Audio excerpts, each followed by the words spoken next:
दोस्तों, बॉलीवुड की चमक दमक से भरी दुनिया में कदम रखने का सपना हर यंग लड़की देखती है और लड़का भी। लेकिन इस सपने को सच करने का रास्ता कभी आसान नहीं होता। यहाँ ऑडिशंस की एक नई और दिलचस्प कहानी है, जहाँ लड़कियाँ अपने टैलेंट और खूबसूरती के साथ साथ कॉन्फिडेंस के साथ कदम रखती हैं। ये वो पल है जब वो कैमरे के सामने अपनी कला को शोकेस करती हैं। हिंदी सिनेमा कलाकारों की भीड़ भाड़ से भरी एक ऐसी इंडस्ट्री जिसमें काम करने का सपना तो करोड़ों का होता था, लेकिन मौका सिर्फ गिने चुने लोगों को ही मिल पाता था, जिनमें से कुछ कलाकारों को सालों तक स्ट्रगल करने से लेकर डायरेक्टर और प्रोड्यूसर की अतरंगी शर्तें तक माननी पड़ती थी। तो इसी बीच फ्रेंड्स, जब हमने इस एक फोटो की सच्चाई आपके सामने पेश करने के लिए इंटरनेट को खंगाला, तब पता चला कि ये फोटो बिल्कुल असली है और इसे आज से करीब 70 साल पहले 1950 के दशक में खींचा गया था। कहा जाता है कि उस दौर में जब भारत में फिल्म इंडस्ट्री अपनी शुरुआती चरणों में थी, तब फिल्मों में काम पाने के लिए लड़कियां इस तरह ऑडिशन देती थी। उन्हें डायरेक्टर प्रोड्यूसर के सामने कपड़े उतारने पड़ते थे, छोटे कपड़े पहनने होते थे, बंद कमरों में अपनी खूबसूरती की नुमाइश करनी होती थी और ना जाने क्या क्या। क्योंकि जैसे इस मॉडर्न एरा में कंगना रनौत, प्रियंका चोपड़ा और आलिया भट्ट जैसी एक्ट्रेस को भी इन प्रॉब्लम्स का सामना करना पड़ा और कई बार डायरेक्टर से भिड़ते हुए भी आपने देखा होगा और अपने दम पर भी पिक्चर चलाने को मजबूर हो गए। लेकिन उस दौर में ऐसा मुमकिन नहीं था। एक्ट्रेसेस को अपना टैलेंट दिखाने का मौका काफी कम मिल पाता था और फिल्मों में उनका सिलेक्शन सिर्फ उनकी खूबसूरती और अदाओं के आधार पर ही किया जाता था। अब ऐसा नहीं है। उस दौर में किसी भी एक्ट्रेस को अपने काम के दम पर नाम कमाने का मौका नहीं मिला, लेकिन ज्यादातर डायरेक्टर और प्रोड्यूसर की चॉइस टैलेंट से ज्यादा खूबसूरती होती थी। लेकिन इस फोटो में हाथ में सिगरेट लिए खड़े ये फिल्म डायरेक्टर कौन है, जो बड़े ध्यान से इस लड़की को कपड़े उतारते हुए देख रहे हैं? ये जानने के लिए हमने कई घंटे रिसर्च की और आखिरकार इस फोटो में मौजूद फिल्म डायरेक्टर की पहचान मालूम पड़ गई।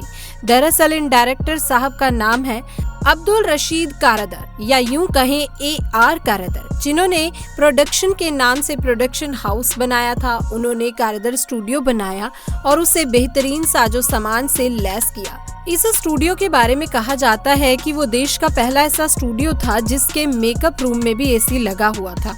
इस प्रोडक्शन हाउस से कई बड़ी फिल्में बनी। एक्ट्रेसेस को भी फॉरेन से इंपोर्ट करके महंगा मेकअप दिया जाता था ताकि वो फिल्म में अपनी खूबसूरती की छाप छोड़ सके। लेकिन उसके पीछे पहले कुछ एक्ट्रेसेस को अपनी खूबसूरती का जलवा दिखाना पड़ता था, वो भी डायरेक्टर AR कारदर के साथ। और जब डायरेक्टर को लगे कि हाँ, ये एक्ट्रेस फिल्म में अपनी खूबसूरती का जलवा बिखेरने में काबिल है, तभी उन्हें काम मिलता था।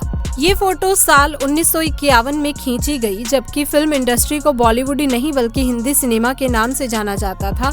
और यहाँ अब्दुल रशीद कारदर इन एक्ट्रेस के स्क्रीन टेस्ट लेते दिख रहे हैं। पहली फोटो में ये actress backless short western dress और हाई हील्स पहनकर खड़ी हैं, जिन्हें सामने कुर्सी पर बैठे AR कारदर बड़ी ही ध्यान से देख रहे हैं। अगली कुछ फोटोज में एक्ट्रेस साड़ी पहने उनके पास आती है और डायरेक्टर कारदर उन्हें बेहद ही करीब से जाकर देखते हैं, जिसके बाद वो लड़की अपनी साड़ी पहनने या उतारने की कोशिश कर रही है और सामने टेबल को टेक करके खड़े कारदर साहब उन्हें ऐसा करते हुए बड़े ही गौर से देख रहे हैं। वहीं AR कारदर उनके कपड़ों को छूकर शायद कुछ सिखाने की भी कोशिश करते देखे जा सकते हैं, जिसके बाद ये दोनों एक्ट्रेसेस फोटोज में एक अलग सा पोज देते हुए दिखती हैं। फिर उन्होंने इन्हीं छोटे कपड़ों में रैंप वॉक किया, जिसमें डायरेक्टर साहब की नजर इन पर पूरी तरह टिकी हुई थी। हालांकि इस तरह का ऑडिशन या स्क्रीन टेस्ट किसी भी पहलू से ठीक नहीं लगता और ना ही इसकी जरूरत महसूस होती है, लेकिन फिर भी ये सिनेमा जगत की कड़वी सच्चाई है, जिसके बारे में मॉडर्न एरा के भी कई एक्ट्रेस खुलकर बात करते हुए देखे जा सकते हैं। दोस्तों, इनमें एक फोटो में AR कारदर इन दोनों से बात करते हैं, तब उनके साथ मौजूद जनाब टेबल पर बैठे थे, जिनके पैरों के पास दिल लगी फिल्म का पोस्टर पड़ा था। यानी कि अब सवाल ये है कि उनके अतरंगी स्क्रीन टेस्ट लेने वाले डायरेक्टर AR कारदर ने इंडस्ट्री में अच्छी फिल्म बनानी भी थी या नहीं। आपको बता दें कि AR कारदर उस दौर में हिंदी सिनेमा में काफी जाने माने डायरेक्टर थे और आप में से जो पुरानी फिल्मों के शौकीन हैं, उन्होंने उनकी एक ना एक फिल्म जरूर देखी होगी। साल 1946 में उन्होंने KL सहगल के साथ शाहजहां फिल्म बनाई। उस फिल्म के गाने कमाल के थे। मेरे सपनों की रानी रूही रूही रूही। मजरूर सुल्तानपुरी ने इस फिल्म के गाने लिखने की शुरुआत की थी। वही गानों को नौशाद ने कंपोज किया था। ये फिल्म सुपरहिट हुई, जिसके साथ ही हिंदी सिनेमा में AR कारदार का रुतबा भी बढ़ने लगा। हालांकि फिल्मी दुनिया में इनका सफर सालों पहले शुरू हुआ था। कहा जाता है कि जब अंग्रेजों का जमाना था और भारत का बंटवारा नहीं हुआ था, तब लाहौर शहर के भाटी गेट इलाके में इन्होंने फिल्म इंडस्ट्री की स्थापना करी थी। दोस्तों, सन 1920 के दशक की शुरुआत में नॉर्थ वेस्ट रेलवे में काम करने वाले GK मेहता एक कैमरा लेकर लाहौर पहुंचे। ये कैमरा इंग्लैंड से मंगवाया गया था। मेहता ने कारदार से फिल्म बनाते वक्त असिस्टेंट करने को कहा। कारदार इस फिल्म के असिस्टेंट डायरेक्टर बने और आगे चलकर इन्होंने इसी फिल्म में बतौर एक्टर भी काम किया। और ये थी लाहौर में बनी पहली silent film daughter of today. इसे 1924 में रिलीज किया गया था। इसी के साथ लाहौर हिंदुस्तान के एक फिल्म हब के रूप में स्थापित हो गया। इसके पहले वहां रिलीज होने वाली फिल्म या तो विदेशों में बनती थी या मुंबई कोलकाता में। उस दौर में कंपनी थी सिरिको प्रोडक्शन लिमिटेड, जिसे खरीदकर AR कारदार ने अपने प्रोडक्शन हाउस कारदार स्टूडियो की नींव रखी, जो अपने जमाने में सबसे बेहतरीन स्टूडियो में से एक था। AR कारदार ने सिर्फ महिलाओं को स्टूडियो में बुलाकर कपड़े नहीं उतरवाए, बल्कि हिंदी सिनेमा को एक से एक लोग भी दिए। जैसे कि कारदार ने नौशाद को खूब मौके दिए। मजदूर सुल्तानपुर ने पहली बार कारदार की फिल्म के लिए गाने लिखे।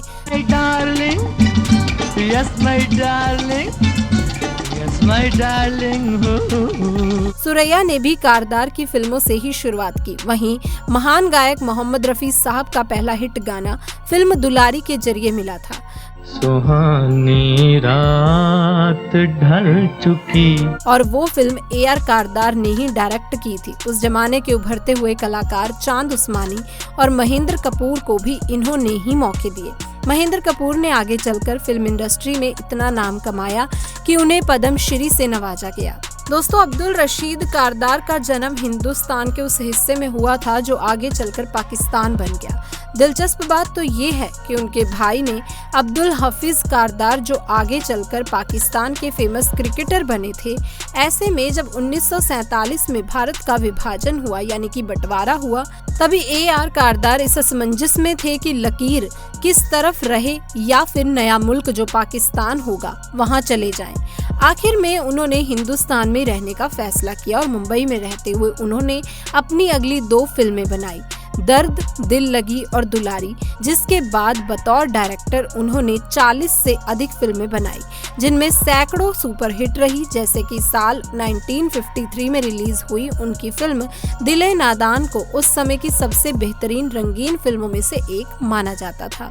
तो दोस्तों, आज के लिए बस इतना ही। बतौर डायरेक्टर AR कारदार का जीवन के पहलू और फिल्म इंडस्ट्री का घिनौना सच के बारे में अपनी राय आप कमेंट्स में जरूर बताइएगा। वीडियो पसंद आई तो लाइक करें, शेयर करें, चैनल को सब्सक्राइब करना बिल्कुल न भूलें। Thanks for watching.